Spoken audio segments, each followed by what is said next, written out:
Je vous le disais donc en titre, Sébastien Terra, responsable des études à l'INSEE, l'Institut national de la statistique économique et des études économiques. Voilà, pour être précis, est avec nous. Bilan économique régional 2014, sous-titre une timide reprise. Alors ce bilan plutôt positif donc dans l'ensemble?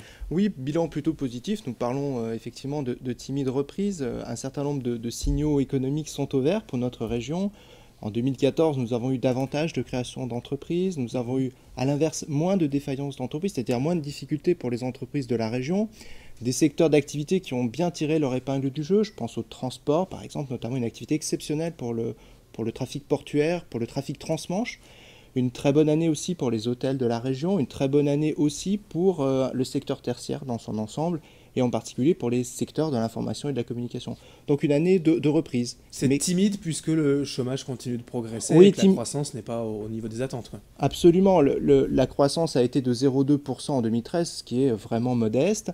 Le chômage continue à progresser dans la région, comme au niveau national, et puis l'emploi a également été en repli. L'un des signes encourageants, c'est également ce tissu productif régional qui se renouvelle.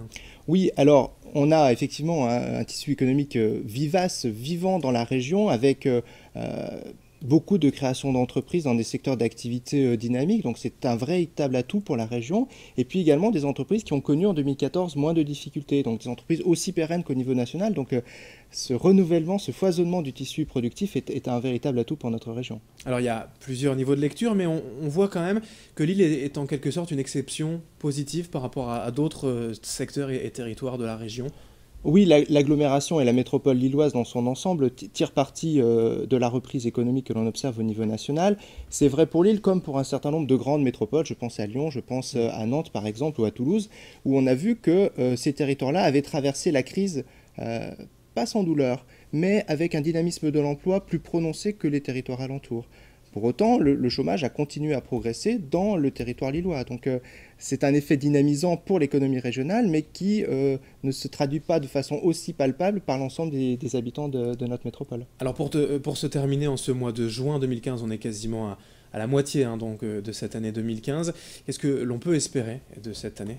Alors, 2015 s'annonce plus prometteur que ce que nous pensions à l'INSEE. Il y a quelques mois, quand nous avons fait nos prévisions de croissance pour 2015, eh bien, nous avions tablé sur une reprise un peu plus modeste que ce que nous observons réellement. Et donc, on a un premier trimestre qui est beaucoup plus favorable en termes de croissance et qui est également plus favorable puisque le chômage a reculé légèrement au premier trimestre. Donc, des motifs d'optimisme certains pour l'année 2015. Allez, une timide reprise en 2014 et de vrais signes encourageants pour 2015. C'est ce que l'on peut souhaiter. Merci Sébastien Terra, responsable des études à l'INSEE, donc à Lille, d'être venu nous en parler aujourd'hui. Je vous en prie.